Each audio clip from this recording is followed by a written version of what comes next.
Hello, willkommen, bienvenue, konnichiwa, ni hao, jambo, marhaba. It's time for the Armist Inquisition yet again, episode 247 on Sunday, the 11th of September, an auspicious date to be podcasting. I'm Amish Phil. I'm Amish Ben. I'm Amish Matt.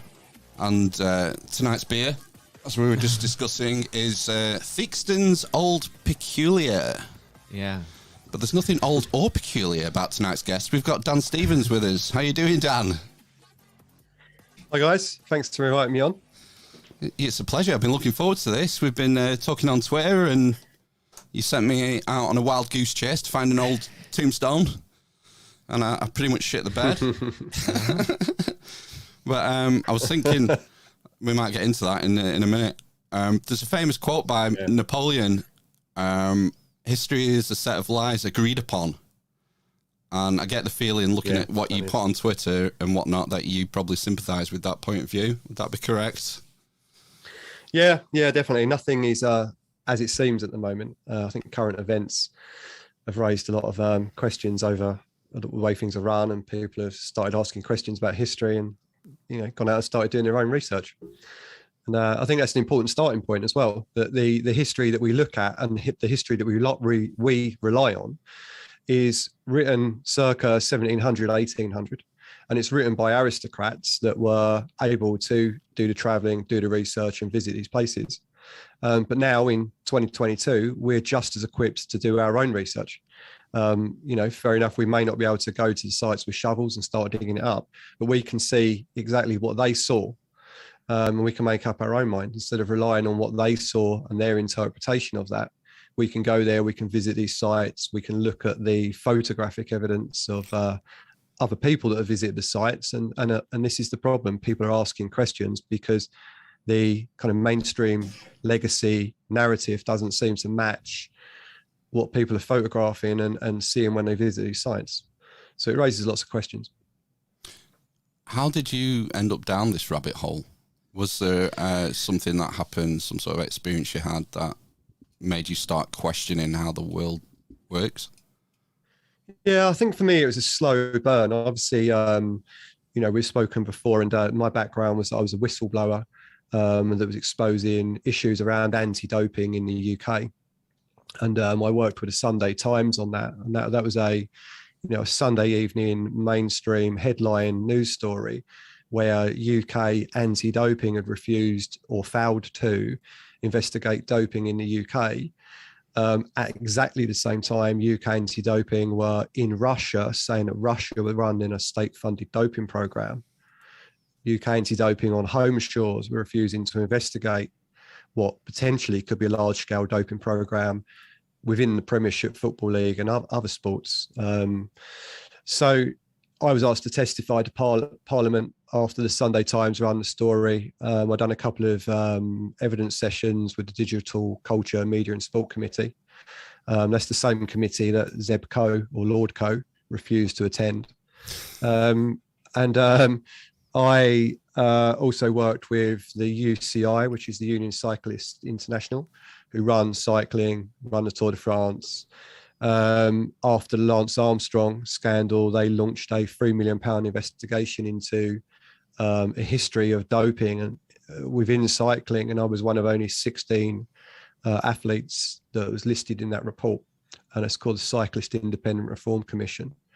So, when you start seeing these guys, how they work at that level, and you're fairly suspicious on history and you're questioning, the purpose of life, who made man, where do we come from, and you've got an interest in history as well, then it sort of spirals from there really to, where we are now and what we're talking about or what we're going to talk about tonight. Yeah. So you came forward as a whistleblower expecting, a certain reaction, that the information you were providing would be acted upon by the powers that be in this sort of anti-doping NGO setup, whatever it is in the UK. Is it WADA? Is that the one? Well, you got the World Anti-Doping.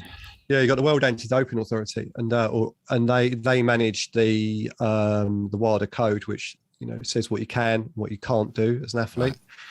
Then that's rolled out to a like an NGO level to national governing bodies that deal with their own anti-doping issues. So what you have is UK anti-doping trying to catch British dopers that are funded by the British government that are trying to win Olympic medals against people that they know are doping anyway.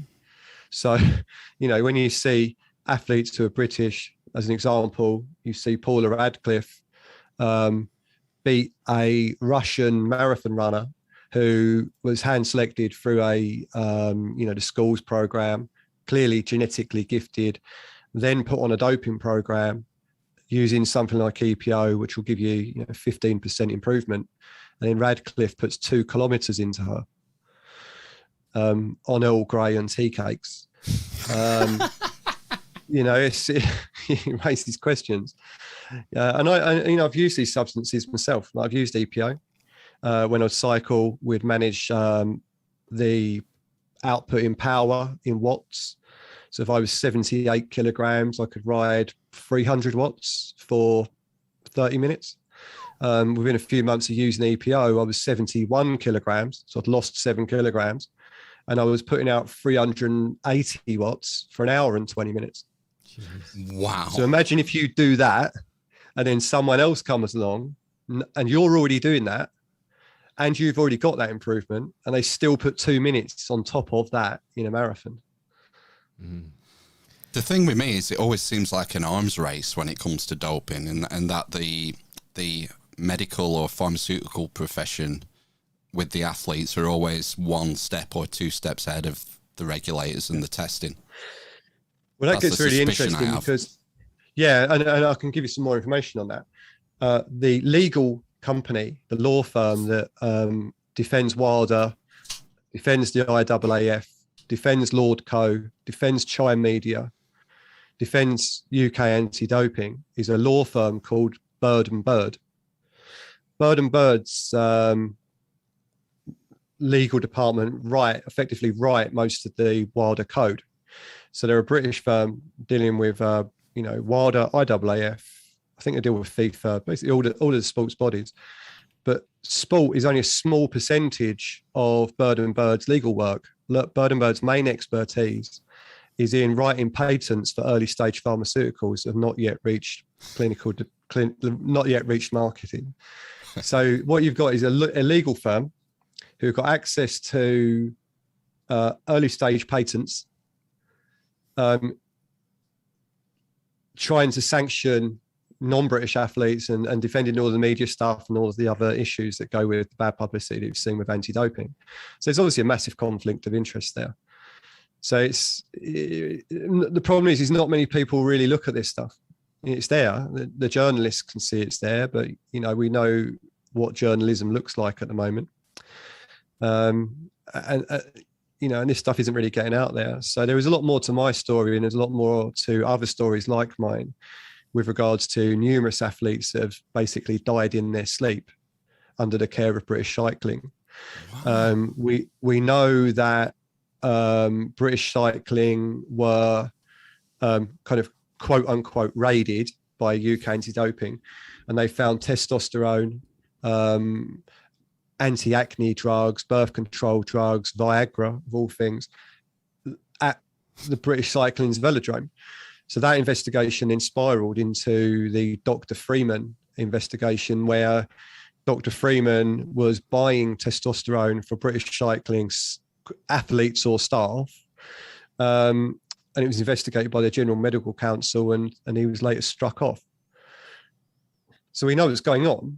You can see what's going on. Who that's being given to, we don't know. But, a British cycling doctor was buying testosterone for British Cycling, or while he's employed by British Cycling and having it delivered to the velodrome.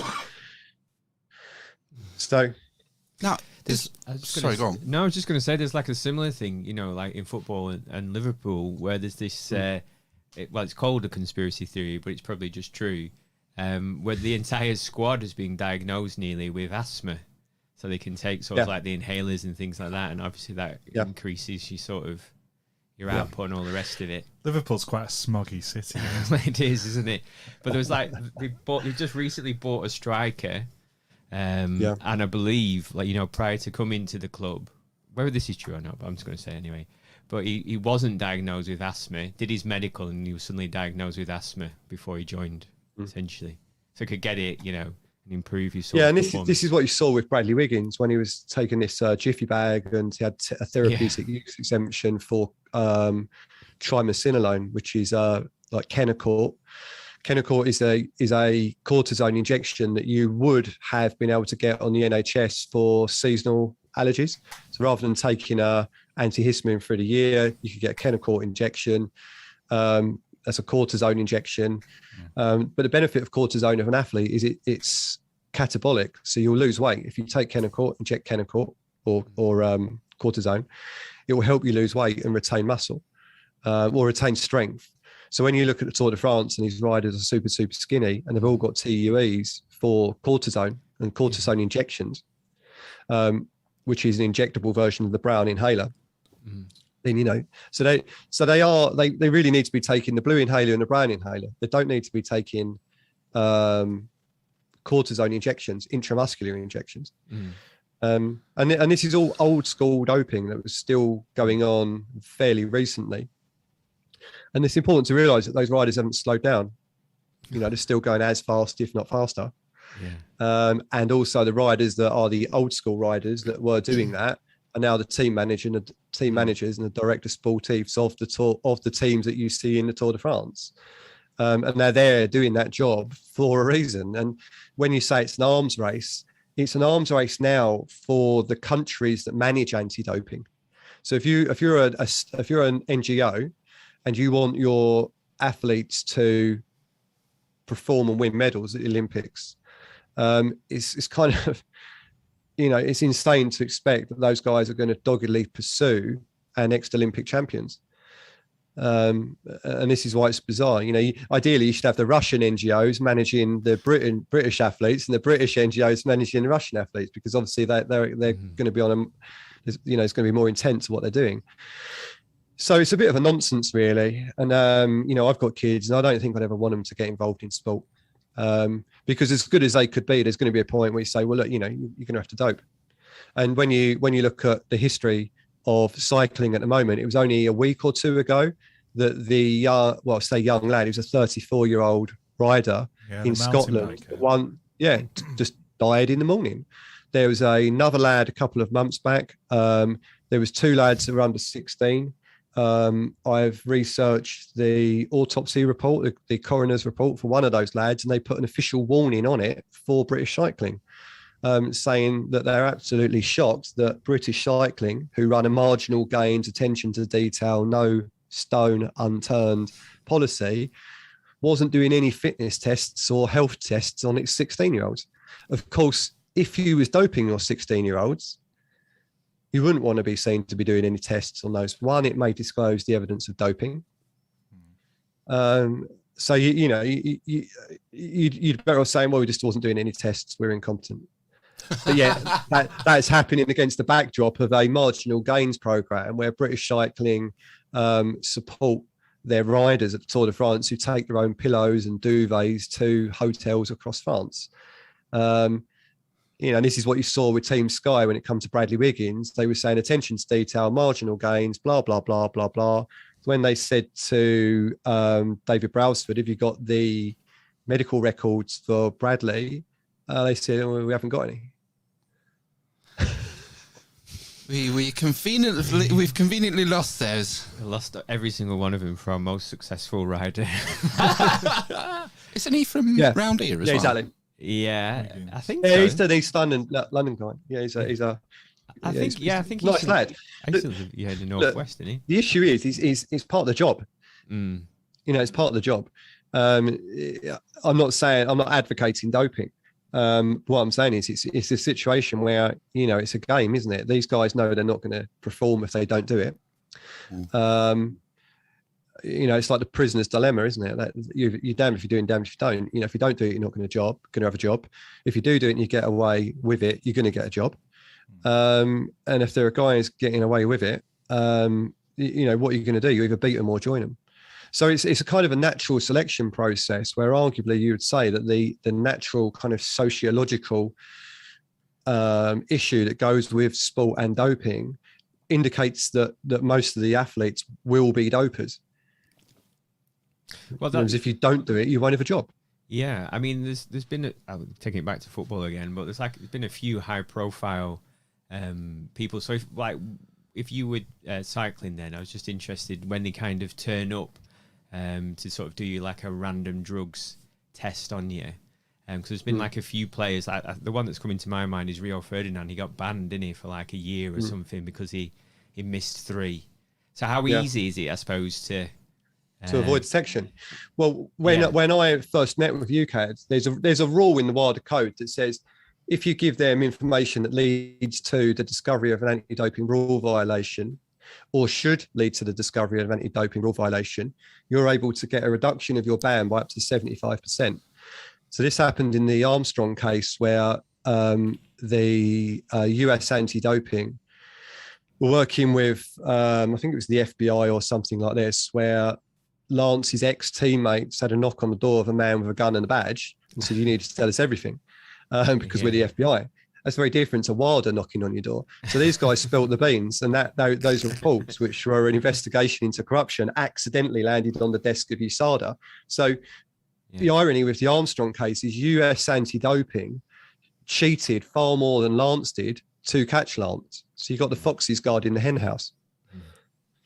So, it's a crazy system, and I wouldn't really want my children competing in sport or being involved in that system. And going back to football, just on that point, like the doctor that I provided information to was working with Leicester City, and Leicester were absolutely smashing it. And then they had that bad year where they completely collapsed, and that was the year that this doctor was taken out of.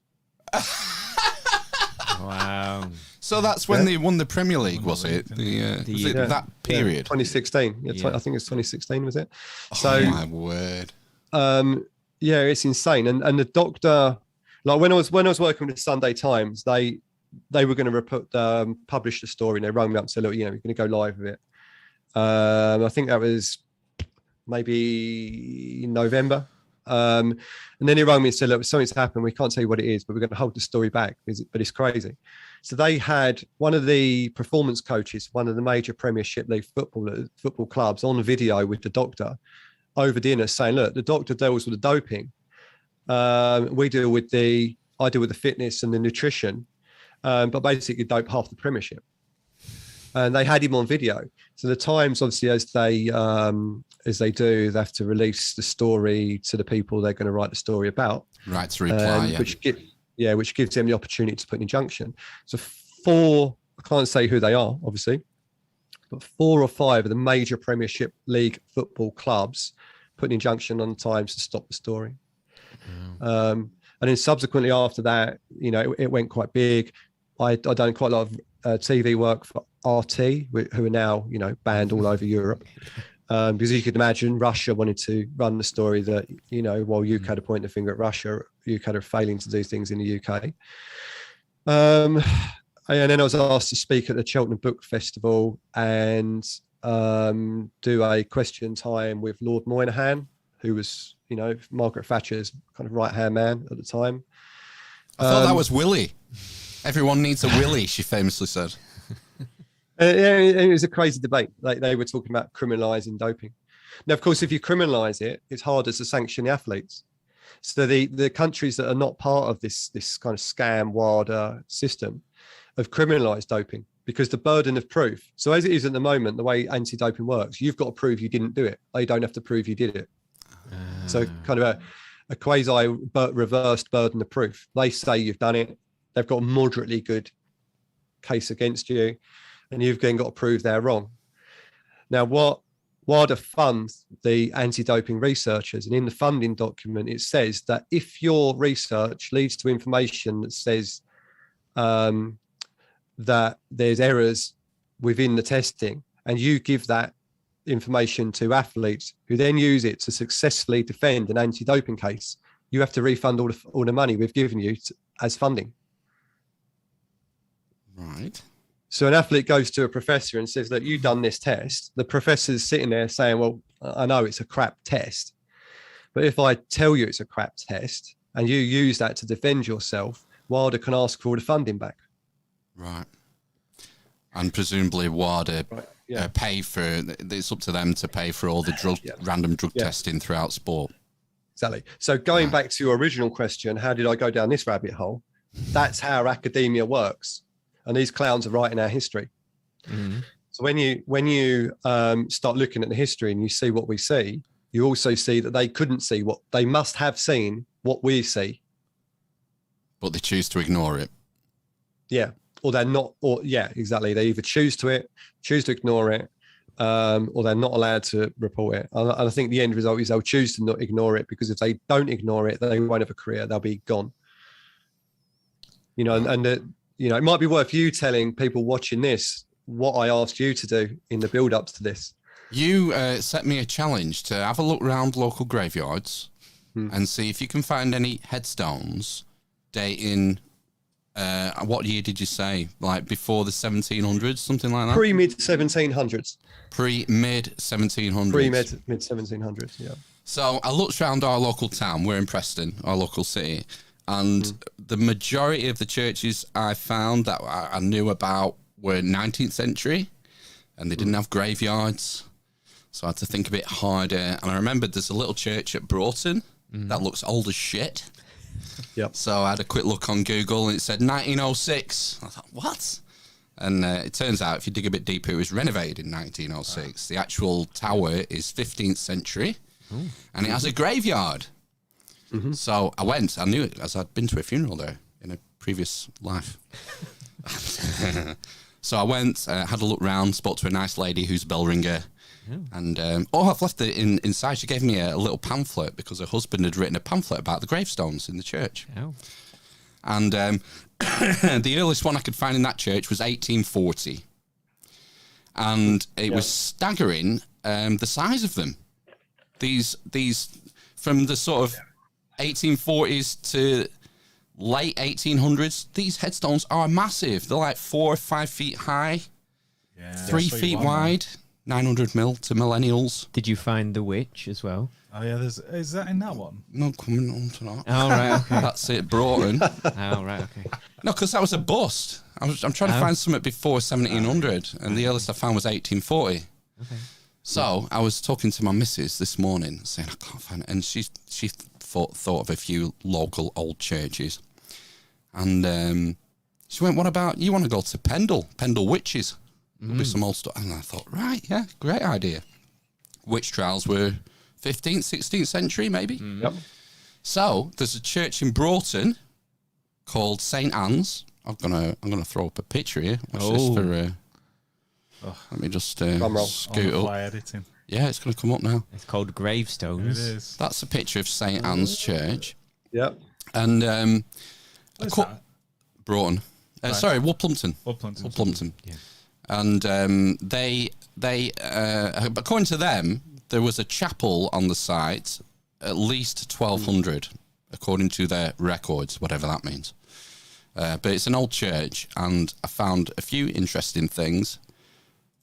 This is the wrong way around, but this is this is a stone in the churchyard, and this is purported to be the burial place of a witch. Yeah.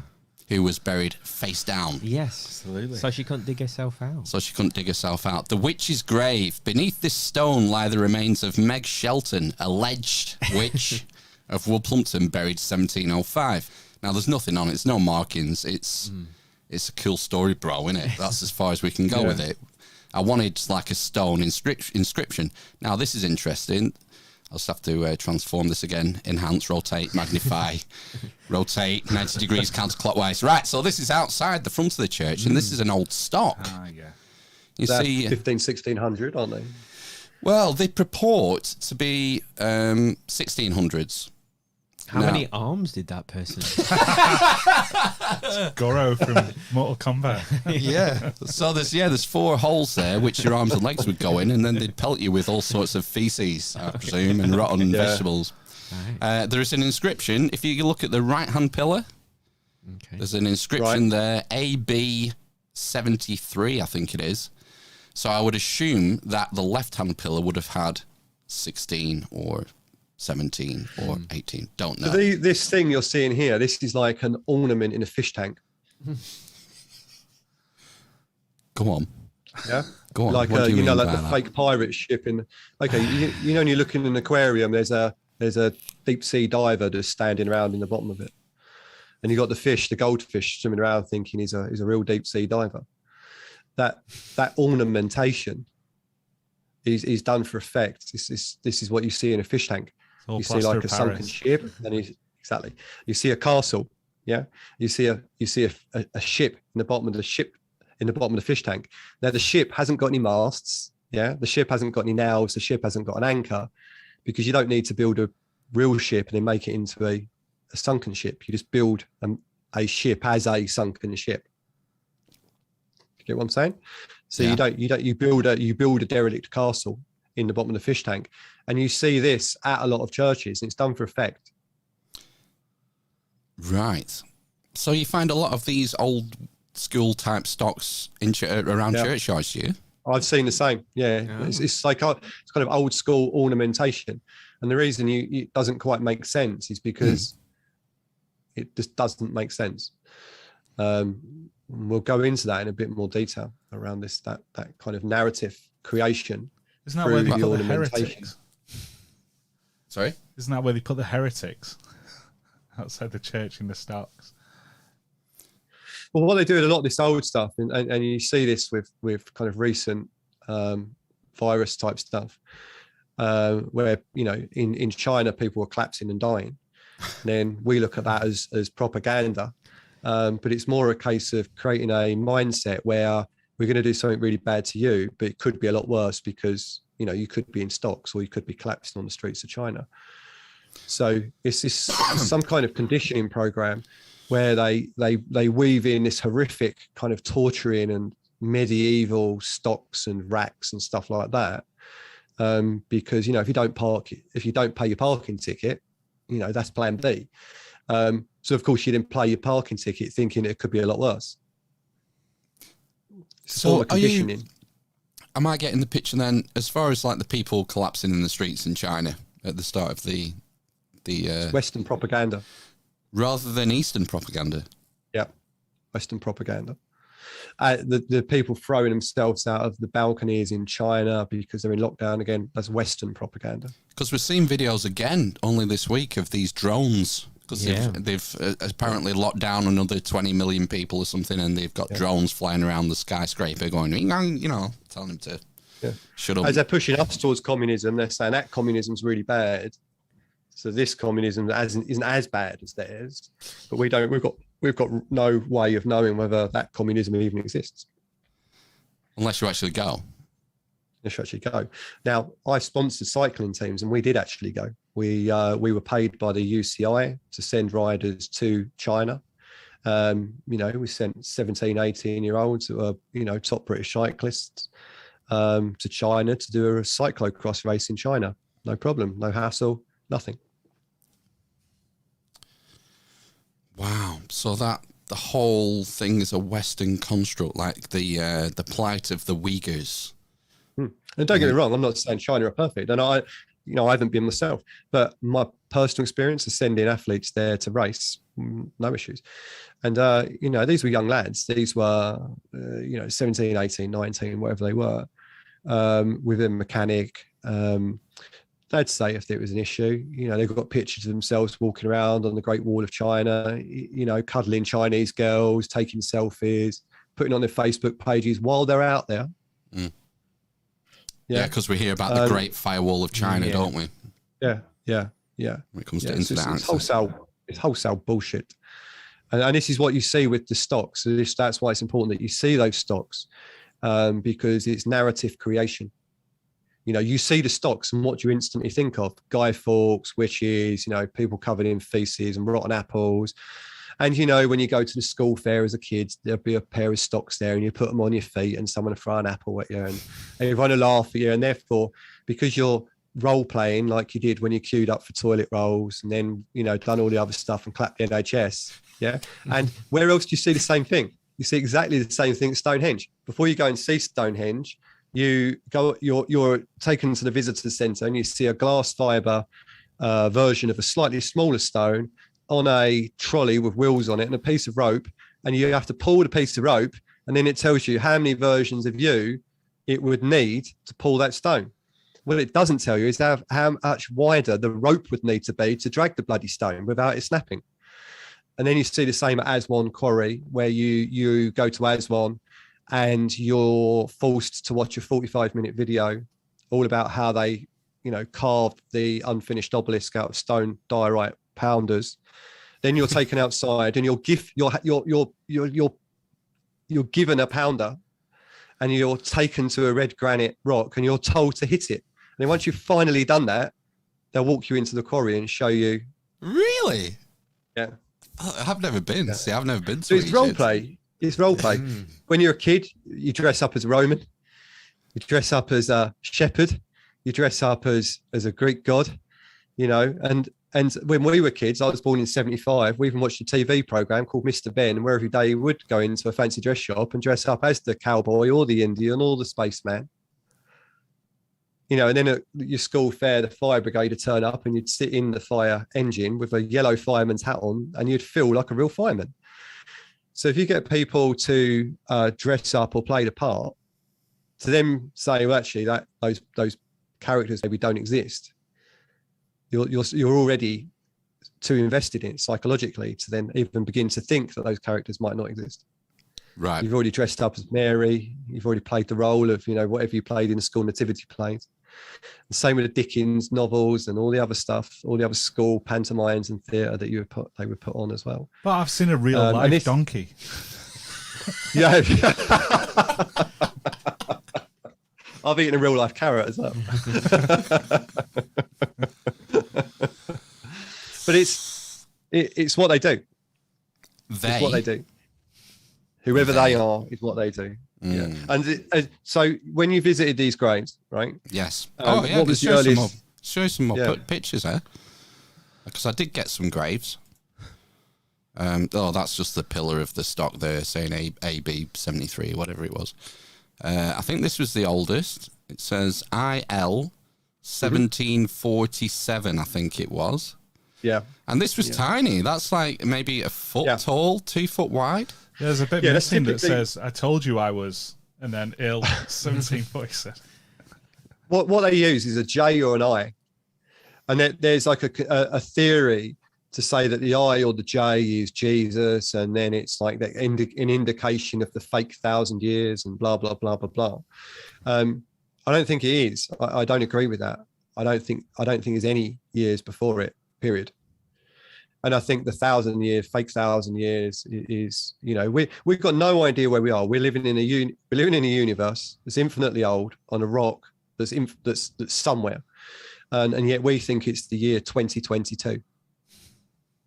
Where did that start? And you go into BC and you count those years down. You're like, well, you know, where are we on the grand scale of things? Who decided what year it was?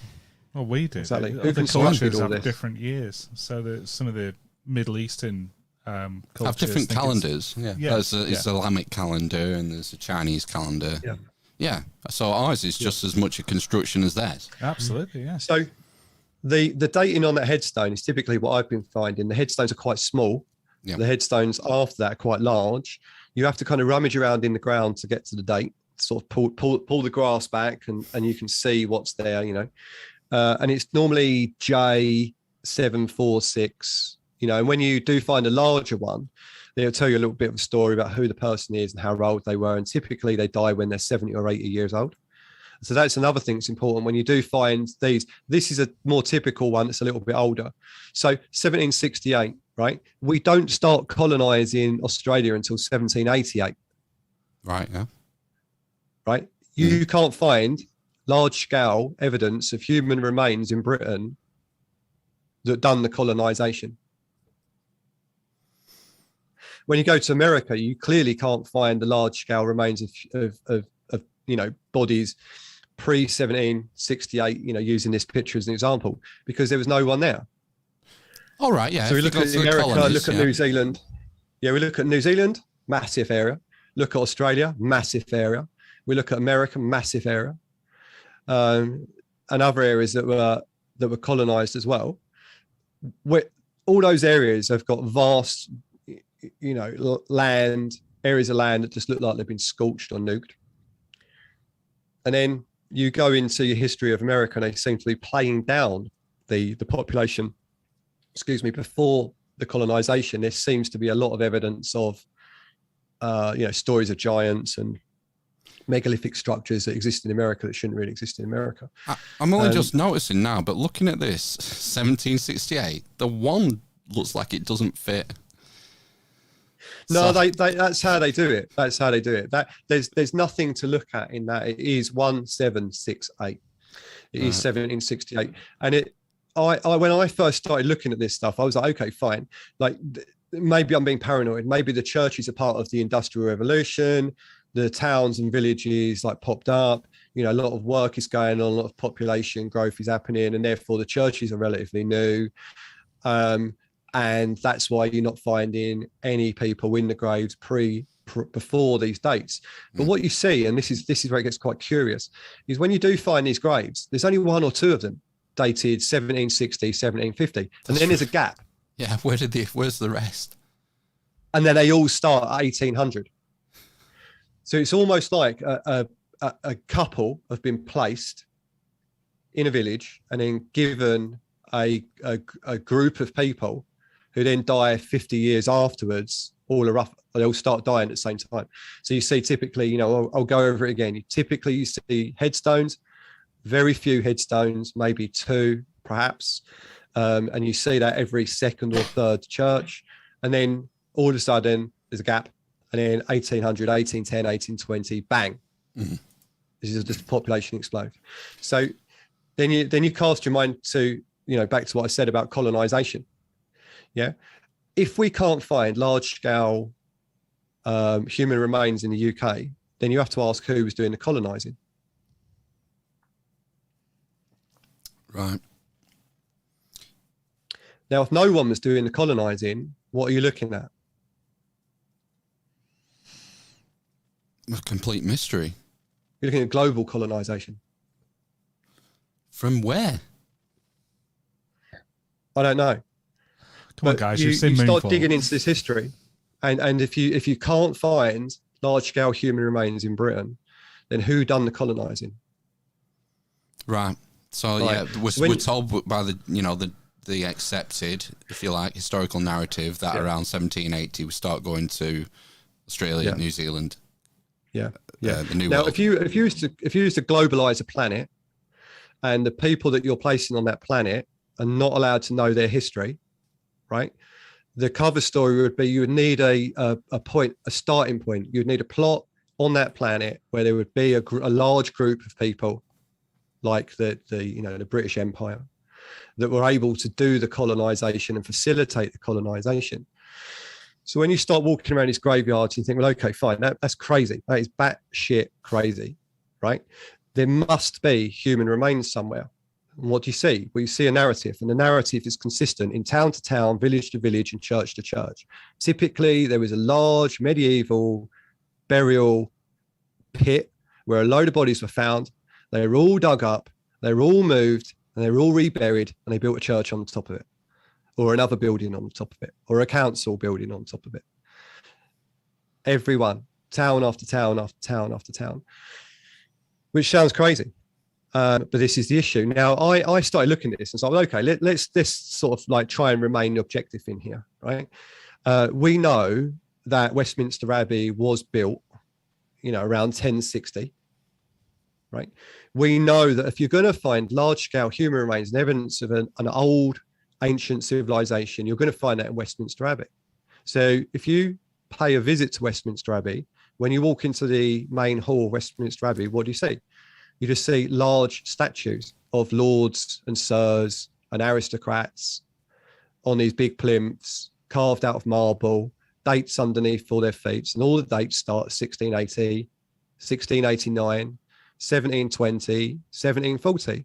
And most of them, when you start researching who they are, their history is they inherited a large estate. The estate had on it a large medieval building. The large medieval building was knocked down. Then they built, for example, Sachem House on it. And then the Sachem Park was preserved. And the Sachem family then started a paper mill or a printing press and then wrote the story for the local town. So what do you see in the graves? You see two graves, a couple of people that seeded the local town, who owned the printing presses, that distributed the labour force. So you then start researching where the children came from and the orphans, and you start looking into orphan trains. And you find that most of the kids that were working in the workhouses were all orphans, because it was taboo, you know, as a social pariah if you had a child out of wedlock, so you just give it away. But when you've got kids yourself and the kids go to the Victoria Museum and you come back and you say to your kids, well, what did you learn today? They say, well, we learned that in the Victorian times, children slept 10 a bed and they slept in the dark, right? And they worked non-stop. Well, the only place I've seen something like that before was a concentration camp or Auschwitz. So what you're seeing is a large-scale distribution of children, right, that's been diluted by a African slavery narrative that just drowns it out, right? You then start looking at what happens to those children and what it would take to create a fake narrative, right? You start looking at the history and who wrote the history, and you go to all of the Egyptian sites, and all of the people that did all the work on it were typically aristocrats, typically from those large estates that had the medieval houses on it that got knocked down and replaced with a big Victorian building. And while the guys were making the money out of their printing press or the workhouse, they were in Egypt digging for Egyptian artifacts. Now that all takes place around, guess what? 1760, 1770, 1780, up to 1810. In 1810, they cement the history as this, you know, as Khufu and all the other stuff you see in Egypt. That then gets distributed into books into the UK, pumped into the UK. By 1850, 1860, government passed an act to say that you've got that every town has to have a library. Those books that have just been written from the work that's just been done by the aristocrats that have just been placed, publish their books, they go in the libraries, and it's called the Libraries Act. That's 1850. By 1870, 1880, they introduced the Education Act, which means that all of the orphans that may be second or third generation orphans now that are in these workhouses are then subjected to 2 hours of education a day where they learn the narrative. Let's say subjected to an indoctrination program or brainwashing program. Yeah. They're subjected to 2 hours of education based on the information that's put in the books that have just been put in the libraries that have just been written by the controllers. Yeah, that happens up to 1880, 1890, 1900. That Education Act runs and runs. Right? Then in 1916, I think it is, we get hit with Spanish flu. Everyone puts on a face mask and goes to World War One. Right? You see history repeating itself. World War One finishes, right? And we go into the build up to the Nazi period. Around about 1935, they print a whopping great big pyramid that's mentioned in the history books, that's in the education program, that's in the books that the aristocrats wrote after they got placed in these stately homes, and they put a bloody great big eye on it. So what you see on the dollar bill is an all-seeing eye. That's bullshit. It's our eyes all seeing the pyramid. And then there's a narrative. How did they build the pyramid? Well, how did they build the star forts? Well, hang on. I've dressed up as an Egyptian at school and a Greek and a Roman. I haven't dressed up as an owner of a star fort. What's a star fort? Oh, right. Well, this is something that's only sort of finding prominence in recent years. Guys. They're everywhere, right? So why are we not teaching our kids Star Fort Day? Because like Geneva City is a bloody star fort, right? Statue of Liberty sits on a star fort. The first thing I say to people about star forts is I show them a picture and go, what do you think of this? They're like, I've never seen that before. And then I'll say, well, excuse me, if One of those was sitting underneath one of the most prominent monuments in the world. Would you know it? I'd always say, yeah, of course I would. And I open up Statue of Liberty on Google Earth and show them what it sits on. And then I go across to the islands around it, and you can see the layout of one of the islands is a former Star City. And then on one of the other islands, I think it's near Governor's House or Governor's Island, I think it's called, you can see the Starfall on it. So they're there. They're there. But the issue is that they're marketing a campaign around how did they build the pyramids, and they've marketed that campaign on the dollar bill with a bloody great big eye on it, encased in another pyramid. And then they've marketed a theory of the Illuminati that it's the all-seeing eye and they're watching us. It's not. It's we're all seeing the pyramid and asking how the pyramid was made. And our focus on history is pyramid, pyramid, pyramid. Now, as the controlling mechanism from the 1900s fizzles out, Christianity, people stop believing in God, they just replace God with a new God. And they stick that new story of that new God on the History Channel and they call it Ancient Aliens. So what you've got is the same narrative repackaged and represented in a different way. Yeah. So why would you colonize a whole planet, place the people on the planet, but not tell the people what their history is? Yeah. What do they get out of it? Those people have got no history. Who? The controllers have no history, or we don't? So there's only one logical explanation, that you would put a colony in a location and not tell the colony what their history is. Right. And that would only be because that colony has got no history at all. They're fresh out the box. Right. They're lab rats. Shit. And this is when you get into the situation around the missing link and the Neanderthals and the physiology and the MRI scans that you see. I think it's Lloyd Pye has done, and the DNA research where he's saying that there's the cavity, like the mouth cavity of Neanderthal man is 3 or 4 times bigger than our cavity, right? That isn't evolution. That's a roots and branches rewrite of an existing species.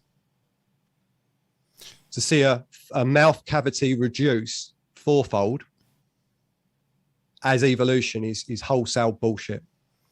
Well, I don't know. I mean, like I've got a big dog, and his mouth is definitely more than 4 times bigger than a Chihuahua's dog. Mm. Proportionally, it's not though. Can it not be selective breeding? Yeah. So when you look at the Neanderthals, the size of their head and the size of the cavity of their mouth is proportional. So you scale the animal up or down like a dog. If you scale a Chihuahua up and you scale an Alsatian up, proportionally it'll be the same. You know, if you scale up a human, like proportionally be the same. If you look at a small human, they'll have a small jaw, small, you know, everything's proportionally the same, give or take. Yeah, it's not a complete redesign. You don't see a small human with a mouth cavity that's maybe 10% of its skull versus a large human that's got a mouth cavity that's maybe 50% the size of its skull. Right. I understand. So Lloyd Pye's work is really interesting because he starts looking at DNA and where this missing link is and what could have happened. So I've been working on the megaliths as well. And the issue with the megaliths is the people who wrote the history that we're talking about can't have not seen what we see. And what we see is hallmarks of builders everywhere. We see nubs in Peru. We see nubs, you know, in India.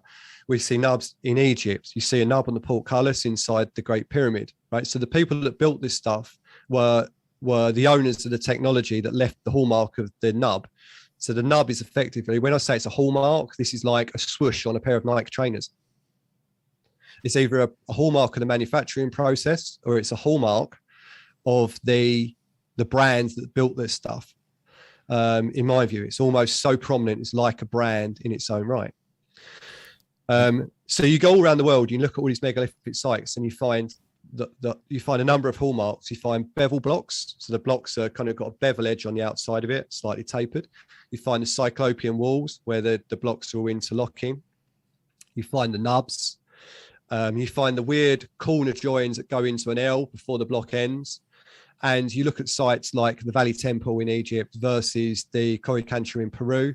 And you look at the dating on that, you say, well, okay, the Coricancha in Cusco in Peru built around about 1400 AD, looks exactly the same, exactly the same as the Valley Temple. It was built 2500 BC. Now, when I first saw that, I was like, bloody hell, that must mean that the Coricancha is older than they say.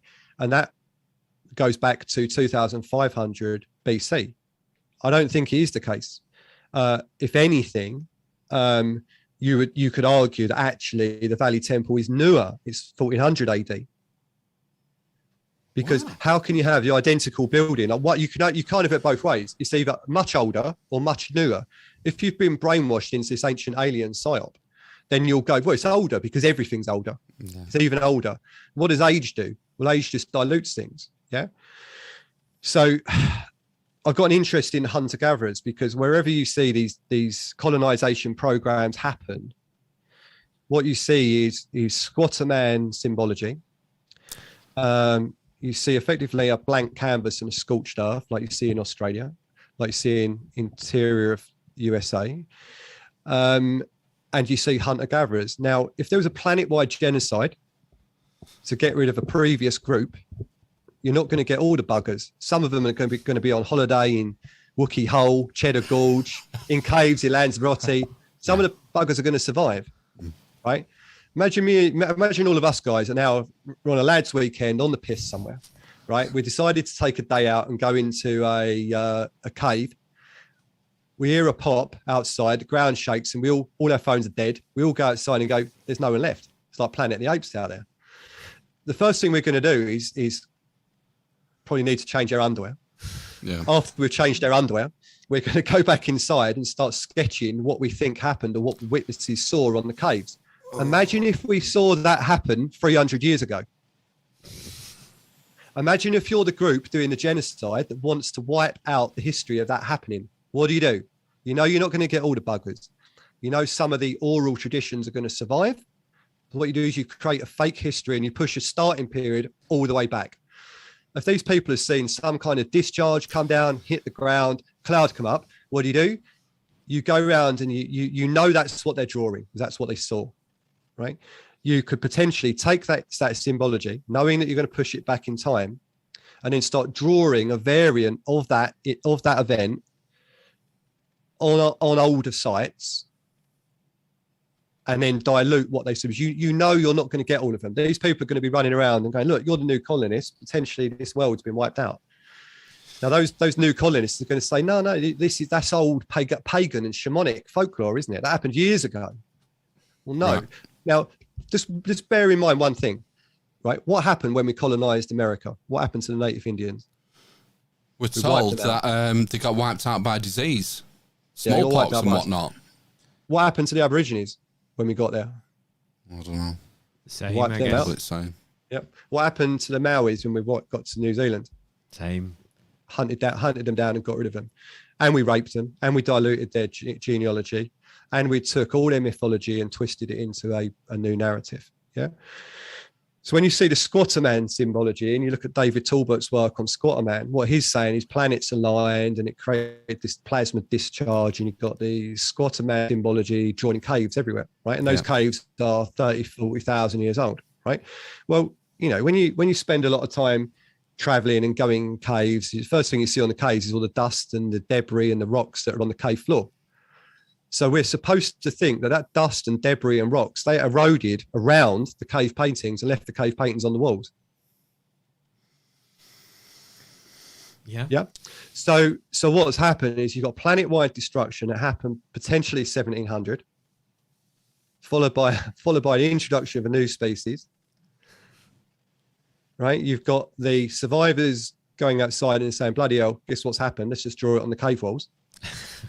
You've got the incoming group saying, well, okay, we need to erase all of that.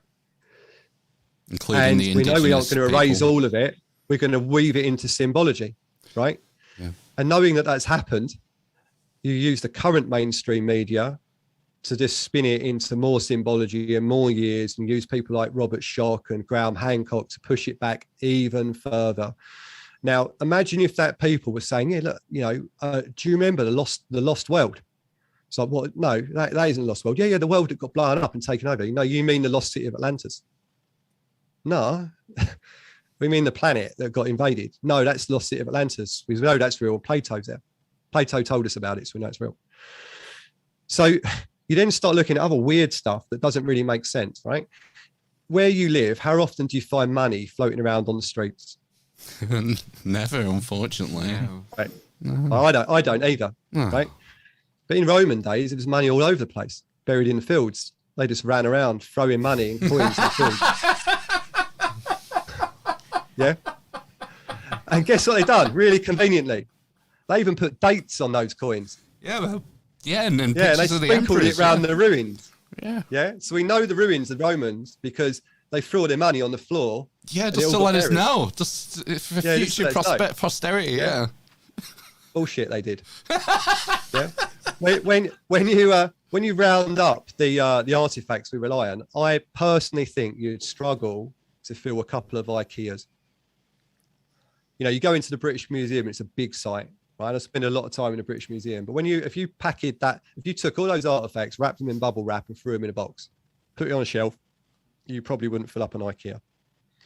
So if there was a scenario where you were manufacturing wholesale fake history, you would want to do that to give people inspiration to evolve, right? The only reason you'd want to give those people inspiration to evolve is if they had no previous history of them for themselves. The only reason that you would not tell a colony where they come from is because they come out of a test tube. And the rest is magic. Yeah. And that is why you see no graves in Britain before 1700, because we were also colonized. I think something else existed here beforehand. Yeah. I think it would be disingenuous to say, well, actually, there was nothing at all. I think what you see on a lot of these sites is reworking of existing locations. And we found a site in our work that is that site. So we know the nubs are a hallmark of the people that built the blocks. We know the blocks are then shaped into motifs and all the other stuff that goes with it. Yeah. We know the motifs match in some way what you see from the Squatter Man event that ultimately becomes two serpents crawling around a sword. Yeah. We know that symbology. Now imagine this, right? Like I've done some research on Jimmy Savile and abuse victims, right? When a child gets abused, they don't remember the event. Right? They don't remember, having a night in the showers with Jimmy Savile. It becomes so traumatic and so detrimental to the stability, they just don't remember it. The memory is fragmented, right? Now imagine an entire planet of people that have been traumatized that much. And what you do is you then force feed them the symbology of the event non-stop. That trauma and that constant reminder of that trauma is going to aid them suppressing those memories.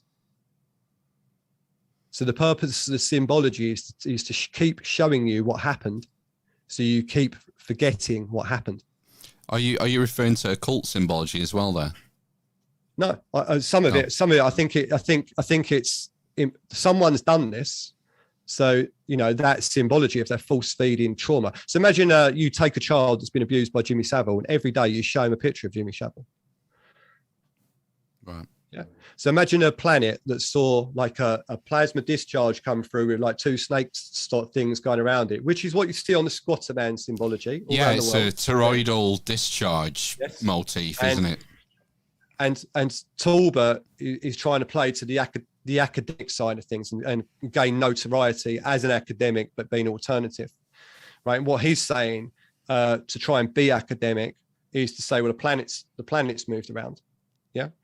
But what you see when you talk about the planets moving around is like, well, that's unlikely, And then you start looking at Aborigines and Aboriginal folklore, which is potentially not Aboriginal folklore. It's just knowledge of the survivors pre-event. Yeah. Yeah. They talk about the moon being moved into position. Yeah.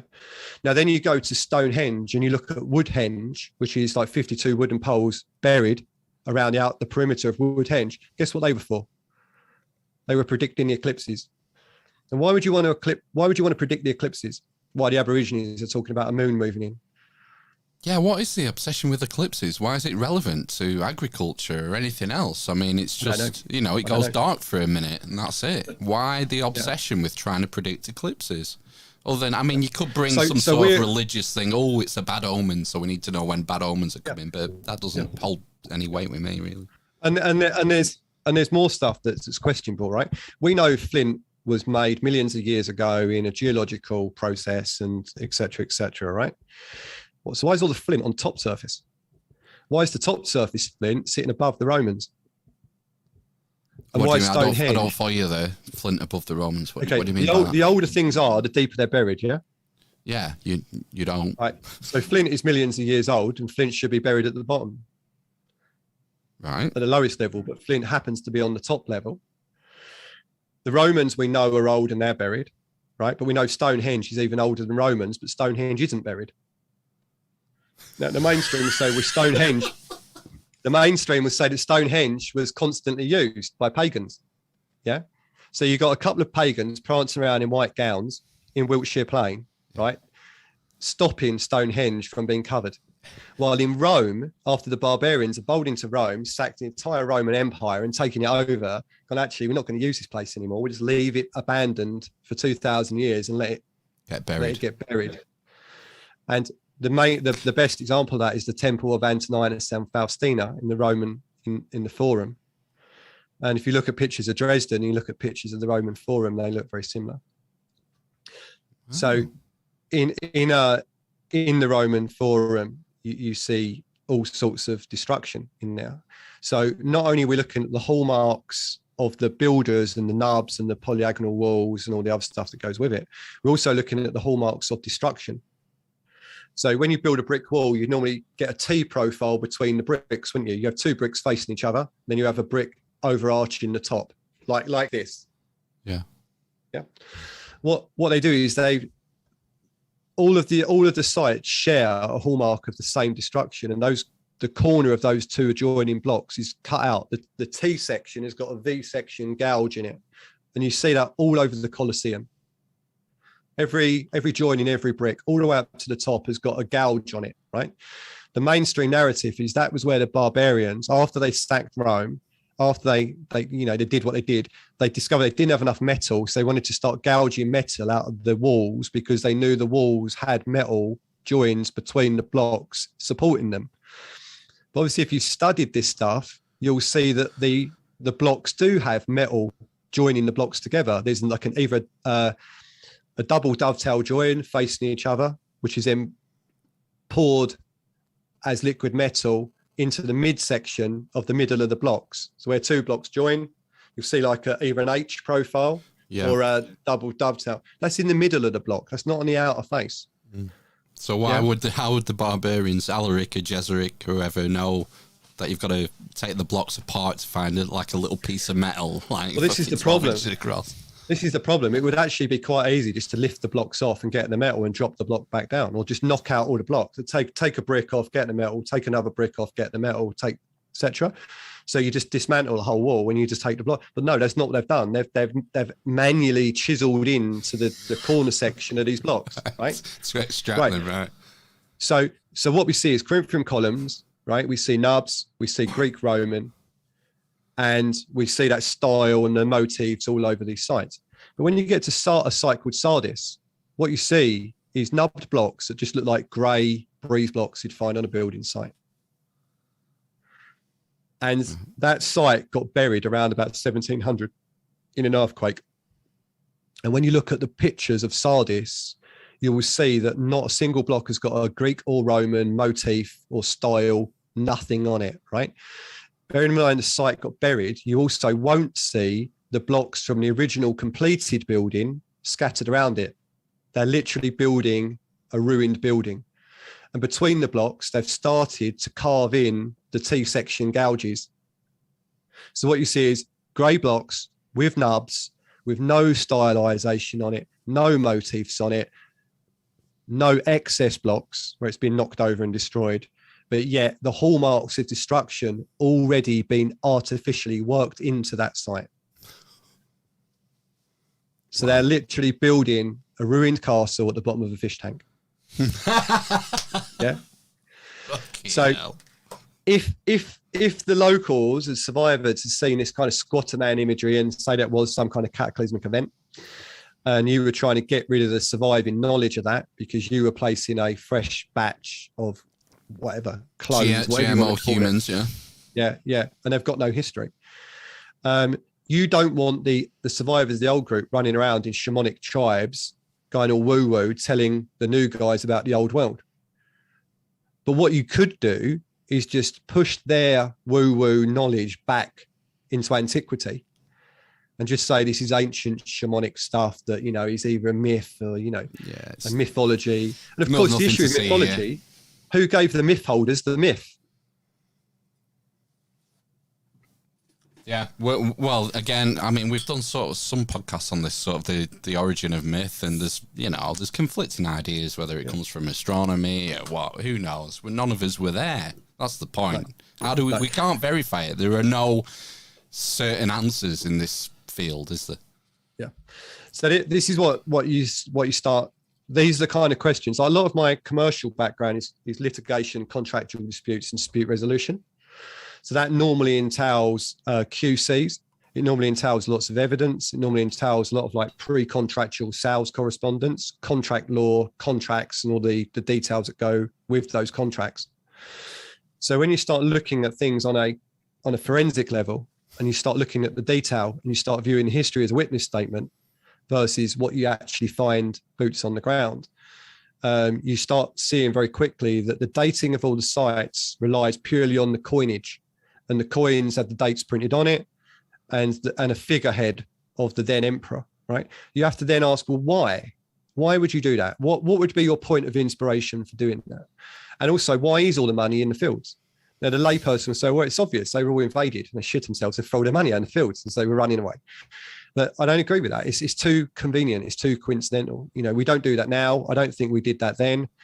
I'm pretty sure if you walked around those terribly bombed, flattened buildings in Ukraine at the moment, that you find money laying around the floor. Yeah. If you went to Ukraine, say we find a Ukrainian version of Dresden, right, which might be quite hard to find, and you walk around the streets, are you going to find Ukrainian dollars and coins all over the floor, where people are saying, "Oh God, we've been bombed! Quick, throw your money on the floor." They grab everything, kids. Kids are grabbing for the money and just chucking it out the windows. So why does that happen? And is that too convenient?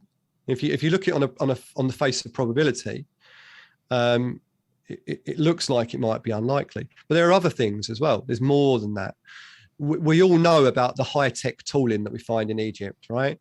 We all know that Christopher Dunn says, well, that the drill marks that you see now, we can't do today, right? We can't rapidly cut a 40 millimeter hole through a lump of granite.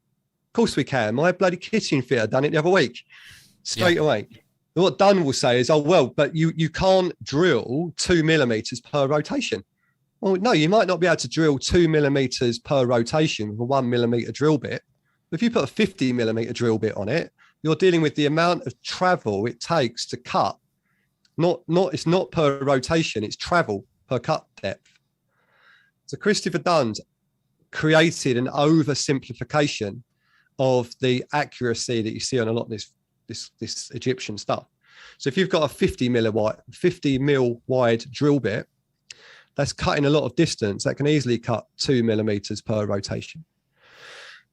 And what we don't see in Egypt is we don't see evidence of any tool manufacturing, right?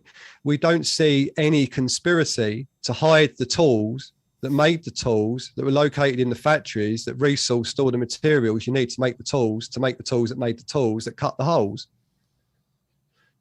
So you don't see any of that. There isn't a global conspiracy to hide Egyptian tool making, and there certainly isn't a global conspiracy to hide ETs that travel all the way through time and space into Egypt, and the first thing they do is whip out a 50 mil drill bit and start cutting into granite. Yeah, that's because they use bronze tools, Dan. Yeah, copper chisels. The issue is those tools, those tool marks look so like our tool marks. Yeah, they can only be our tool marks. Yeah. Now I could sit here and blab on and on and on about ancient aliens and deep esoteric knowledge and Noah's Ark and 2x2 and everything else. Right. If you had an impact that wiped out most of Australia, most of America, right, that's going to produce a shitload of dust. That dust is going to be airborne for a couple of years. That dust is going to be a flood. Yeah, wow. It wouldn't take a lot to spin that into the story of Noah, the global flood. It was a dust flood. It buried the previous group's buildings. Or rather, a mud flood, rather. Yeah. Here's a question when you get into this stuff. Right. Why did the Victorians build nearly identical buildings to the Romans? Right. Then sink those buildings in London in the ground, right, at a level that just happens to be the same depth that the Roman buildings got buried to.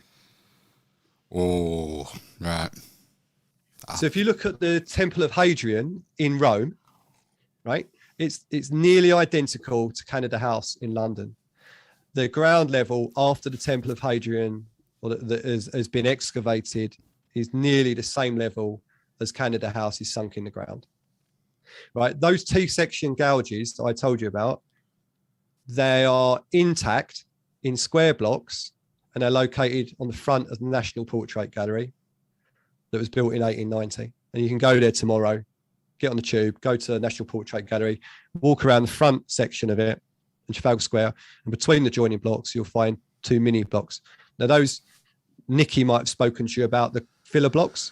They are filler blocks, and those filler blocks are seen all through the megalithic world, and they're also seen on fairly modern Victorian buildings. So what you've got is the Victorians, right in the history, in 1817, 1800, through the Industrial Revolution.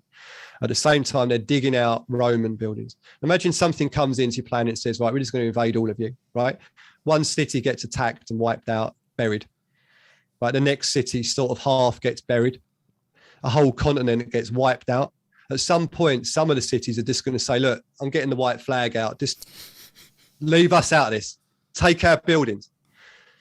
So potentially you'd be in a situation where some buildings wouldn't be destroyed and they would continue to be developed and used up to this present day, while other buildings in other cities would just be left derelict and decaying. And if you was creating a fake narrative, that would be perfect for you, because you could then inscribe all your motifs you wanted, build all your narrative around that, write the history, tell people it's ancient, push time back. So there may have been someone else kicking around before us, potentially is. But well, you know, this is sort. So this is me being forensic on this, in cross-examining history. This is me taking the evidence and saying, well, okay, look, you're one witness. That's the evidence. There's the witness statement from the other side, which is your mainstream history, and me cross-examining the two and saying, well, okay, mainstream history, why is there coins in the fields buried? And why do you typically find either Roman coins or Victorian coins? And nothing in between. Nothing in between. Yeah. Mainstream history says, yeah, but no, but, yeah, but, no, but, my friend's a lord, you're thick. Yeah. You say, okay, fine. Why are there no graves pre-1750? Mainstream history says, well, you're just a conspiracy theorist, shut up. We know where all the medieval people were because we dug them up, we moved them, and you can't see them. We say, okay, right. Yeah. You then look at those tool marks in Egypt and you say, right, mainstream history. What you may want to introduce in now at this point in this kind of forensic cross-examination is mainstream history's friend called non-mainstream history. And that friend resides on the Discovery Channel or the History Channel, runs a psyop called Ancient Aliens. Now that friend says, okay, these are alien drill bits. These are alien drills. And you say, well, no, they look like just like our drills. That friend of mainstream history, Mr. Non-mainstream history, says, no, they were aliens because Eric von Daniken wrote a book on it. Right. And the only evidence we've got is Christopher Dunn saying you can't rotate a drill in granite more than 2 millimeters per rotation. Yeah, and Zacharias Sitchin and the Anunnaki and all the rest of it. Yeah, exactly. So being forensic and cross-examining it in like a mocked up scenario, it raises a lot of questions. And I'm not saying this is exactly what's happened or I'm right. Like, everyone's entitled to their own opinion. This is just my work I've done on this stuff, while trying to remain objective and trying to be cynical with what we see, and looking at it in the way that you would maybe look at a court case, in the same way that I've done in other cases with anti-doping and sports things, and Westminster Cyclist Independent Reform Commission and things like that. So I'm taking a cynical what if view, running a mock cross-examination of the mainstream based on the evidence you see, and I can't see a legitimate explanation for there not being mass human remains in Britain. And another thing that I question as well is the age of trees in Britain. Like, where I live, I do a lot of cycling. I ride around a lot of country roads. I live in Hertfordshire. I kind of head towards Cambridge a lot. The fields are everywhere, and it's agricultural land, but the hedgerows and the trees only look like they're 200 years old. You see the same in the prairies. Those trees are really only as old as those tombstones you see at 1760. So if something came out and wiped out everything, it took the trees with it, which is why if you go around counting the rings on the trees, you won't find any trees with rings that predate 1760, 1750, save for trees that you just happen to find in the big old stately homes that had the big old medieval buildings on it that got knocked down and replaced with Victorian buildings by the people that wrote the history. That's funny. I was watching Country Fowls on at my mum's tonight when I went round for tea, and they were doing some Queen nonsense as usual. Well, not as usual, because she's dead. And they were talking about this old tree in, I think it was at Glamis, at Balmoral. Yeah. And the majesty of this tree that's 450 years old. How fascinating. Yeah. And what else is worth researching is also newspaper articles from the point, like, if they've diluted the history and changed it, we're in a situation where our version of what's happened and the current history is going to be very different to the version of events that people would have seen circa 1850. So between 1850 and 2022, they could literally rewrite things 3 or 4 times, and it's always in a state of flux, and we don't know where we are. So a good source of information is old newspaper reports from that period, 1845. And what you see in those reports is stories of farmers that have tried to dig a well in America, and they've got 20 foot deep, and they've hit something hard, and it's turned out to be a 7 foot wide tree that's buried 20 foot deep. And it's a whole tree fallen over, not a tree stump. So what they've done is, knowing that they can't build their well, they've then moved over 4, 5, 6 meters, whatever it is, and started building another hole only to hit another tree. They've then withdrawn from that, and they've moved along, tried to drill another hole elsewhere. And what they've discovered is that there is a subterranean forest just buried underneath their prairies. Before the mud flood. Yeah. Fuck. Yeah. Now you then look at like psyops and like these. If I'm right, if these people have done this, then what they would want to do is just take that information, just weave a load of nonsense into it, and this is where you see some of this kind of stuff around like mountains and melted cities and all this kind of stuff. And I think that's infiltration, hamming it up just to discredit it. That the way these people are is they don't care that we know they're lying. That's not a problem. Yeah.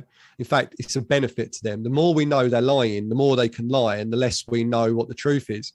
The only thing that matters is that we don't know the truth. That's all that matters. And for me, the truth looks like there's a lack of people. Now someone could write an article and go, Dan Stevens is batshit crazy. We know there's medieval sites here, there, and everywhere. It's like, have you been reading my tweets, Dan? Yeah, exactly. Give me a shovel and I'll go and dig them up with them. Yeah. This is the issue. We're not allowed to go and check that history. The history that we are allowed to check, we've done. We've all looked at pictures of Peru. We've all looked at pictures of India. We've all looked at pictures of Rome, Greece, Turkey, Göbekli Tepe, the pyramids. Personally, I've been inside every one of those main pyramids. I've spent time with Yusuf Awan. I've been in the Serapeum. I've had the luxury of sitting inside every one of those boxes. I've studied the walls of those boxes myself, and they're nowhere near as accurate as what Chris Dunn says. I've sat inside the shots fired. Shots fired. Yeah, and Chris Dunn's work is easy to disprove because all you got to do is draw straight lines on your photographs. You can see the walls are warped, and it isn't a fisheye lens because when you actually look at the walls themselves, they're full of scoop marks and soft indentations. There's no way those walls are accurate. Yes, the lids are completely accurate. They're completely cut off. Yeah, and they're completely horizontal. But inside the blocks are kind of mushy. You know, it looks like it's. Yeah. They're don't get me wrong. They're more accurate than what I could do. Especially with a copper chisel and a pounding stone. stone. Tills and a copper chisel. Yeah. But they're not as accurate as what Dunn says. And Dunn, like a good example of Dunn is saying, well, look, you know, we know we can't drill 2 millimeters per rotation. Based on what? 2 mil drill bit, a 5 mil drill bit, a 50 mil drill bit, 10 mil wide drill bit. Right. It's not per rotation. It's depth cut per travel moved. Yeah, the formula's wrong. If you've got a bigger cut, then it's going to travel more distance and it's going to cut deeper quicker per rotation because there's more blade rotating. Yeah. No, yeah, you're right. Yeah. So that's really where I am in summary. And there's more detail, like ancient history criticisms is worth talking to because Andrew is, very meticulous on these sites and knows them all off by heart and can take you through the pictures.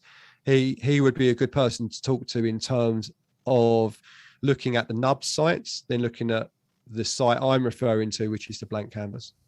Cool. And it seems to have been buried accidentally. It seems to have been a work in progress that got buried by a volcano. You know, and you can go on with this stuff, right? If I now talk about cart ruts, you find cart ruts in Lanzarote. Guess when Lanzarote was buried? 1750. I wonder if the same's in and you Malta see the as well. same date. Yeah, the mid 1700s is the date that keeps on giving. Yeah, everything goes back to that date, and everything is written by the same people. Like Findus Petrie wrote so much stuff, including work on the on Stonehenge. You know, so there's more questions. I just thought we had to chat about rebellions to worry about in 1745. Yeah. Like I would love to visit a medieval site, walk around with a shovel and dig up the bodies and look for the remains. You know, if anyone wants to debunk what I'm saying, fine. I'm available 24/7. I'll even buy my own shovel, name the place, I'll go there and we'll dig some corpses up.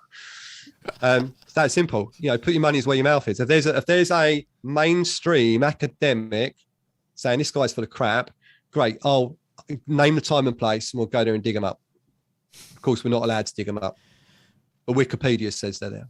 Right. Yeah. The point is, you don't think they're there. So prove me wrong. Yeah. Right. Great. Well, we can't do that. That's taboo. Yeah. Well, no. You prove me wrong. Put your money where your mouth is. It's not. I've made my point. You make your point. Take me to a large scale. And the narrative on these medieval burials is also concerning because what they find is, multiple human remains effectively in a burial pit. I think there's places look a lot like that mass in graves. And around Germany. Yeah, mass graves. That's not Genocide. how we treat people, our family and friends. We don't shove them in and mass it becomes graves. more bizarre as well because when you really start digging into this missing human remains thing, at some stage you say, so we just didn't really celebrate death then. You're like, well, hang on, let's backtrack. What are those great big pyramids for? That we why is it on the money? We don't celebrate death. What? They're tombs, giant tombs for maniacal pharaoh. Our entire history is built on the celebration of death. Yeah. So I don't know. Egypt is interesting because in the Valley Temple you see something that looks a lot like the Khoi Khancha, and the walls cover a much older site. The erosion behind those looks much older.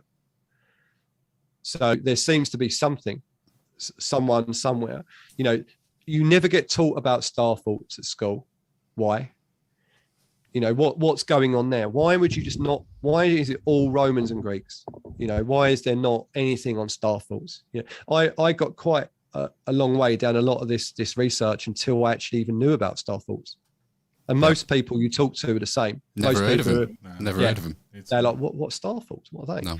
And at one point there was a theory that they grew Like the basis of star thoughts, they just grew like mushrooms on the ground, and they built cities into, come off of it.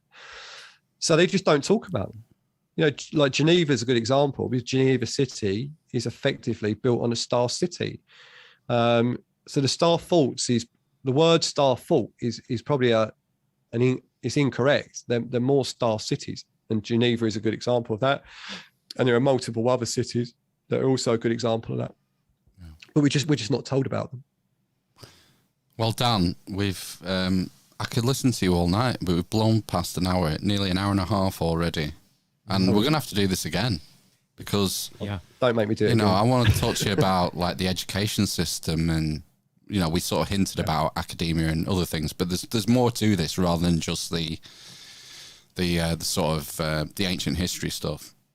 Yeah. So it's been good. I've really enjoyed listening to your perspective, and I think it'd be worth bringing maybe Andrew on as well, and we get forensic with the pictures, because it's easy for me to say this stuff and not show you the images of the sites and stuff that I'm referring to. Yeah. And it's only recently that I've really kind of seen this stuff myself. But when you start really seeing what is going on for yourself, it's quite traumatic. Maybe it's perhaps the wrong word, perhaps the right word, I don't know. But it blows your mind. So we've got access to thousands of pictures that are all catalogued for each site, for each location, and high resolution images. We can show you absolute forensic detail of all these images and all the stuff I'm talking about. And the stuff we're talking about now on those images, the people that wrote that history, they have not seen what we're seeing. They must have also seen that stuff. And given that it's the same people writing the same history across multiple sites, they must have seen it. Well, on that note, it is traumatic, because I love ancient Rome, and you fucking ruined it for me, Dan. It's like, what am I wasting my time? Yeah, there's no point finishing that podcast, Matt. I know, yeah. Stop now. Rome's a beautiful city. Keep going. It is. I intend to go back soon as possible, really. This has been wonderful. Thanks, Dan. Stay on the line for us while we play ourselves out. We'll do. If you want to follow Dan and his Twitter profile, the links are in the show notes, and you can see what he thinks about the current clown world paradigm that we live in. It's worth a follow. Right then. Thanks, guys. Yeah, it's been great. Stay on the line. Those of you listening live, we'll be back here after a short recess to do some news. Yeah. Don't worry, we've only got 5 minutes on the fucking Queen, and then it's fun stuff. Okay. Fun stuff. It's fun stuff Good. all the way till sunset. Right, okay. All right. Right. Right. See you in a bit. Bye.